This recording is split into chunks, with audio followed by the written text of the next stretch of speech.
Hi, just want to do a quick video on Palantir. So Palantir was down over 1% on Friday, and it has fallen quite a bit since it reached a high of this was 21.85 back in November. So we do see it about to approach a very strong support, which is around $15. So the reason why it sold off is because first they were downgraded. Then they also face scrutiny over alleged contract breach with NHS. I do believe this is probably a good time to dollar cost average if you do believe that Palantir is a long term investment. I remember talking about Palantir back in 2021 when the stock went to 45, and a lot of people thought again this was going to go to 100. It never did, and it crashed, hitting a low of 584. A lot of people lost money, including myself. I lost a lot of money on call options.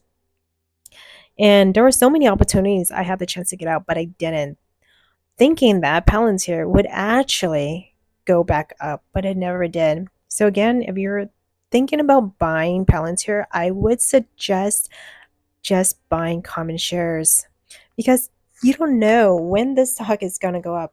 You could have bought calls at $20 thinking that it would go up to 25. Instead, it went all the way down to now $16 and you probably lost more than half on those calls. Let's take a look at some more news. So the sell-off created a good opportunity because it says ARK Invest flagship exchange traded fund, the ARK Innovation ETF, on Friday bought 700,000 shares of Palantir in the ARK's next generation internet ETF, and ARK FinTech added 153,000 shares and 100,000 shares respectively. So Kathy Woods hasn't had a good track record, but hopefully this year will be good for her and the rest of us.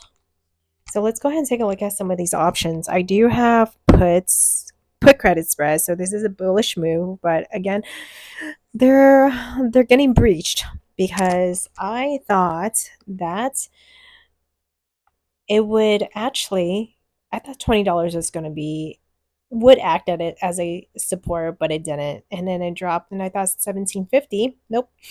So I do think that once it hits 15, that'll be a strong support. So it's almost there.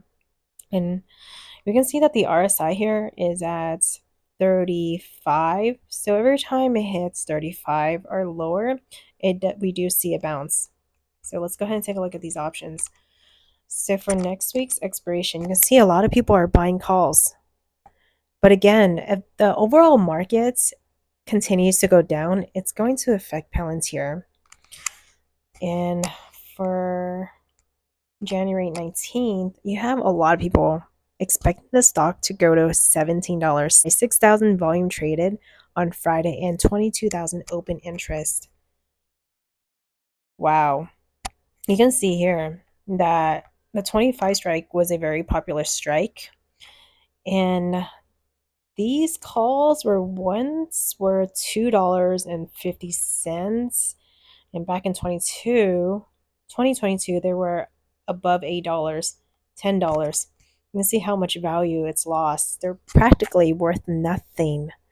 So imagine those people that bought a year ago, they would make money, but nope. That's why options are very dangerous, even if you consider leaps. I had leap calls back in 2021. They all lost money, 100% gone. So just be very cautious. But I do think if you buy common shares, that is the best way to go. And let's go ahead and see how much these 2026 calls are. You can see people are still buying the 2026 calls. I have a call debit spread. It is a bullish move. So hopefully we do get some positive news next week on Palantir. And again, analysts can be wrong. Definitely do your due diligence and let me know your thoughts on Palantir. Did you buy the dip? And thanks for watching.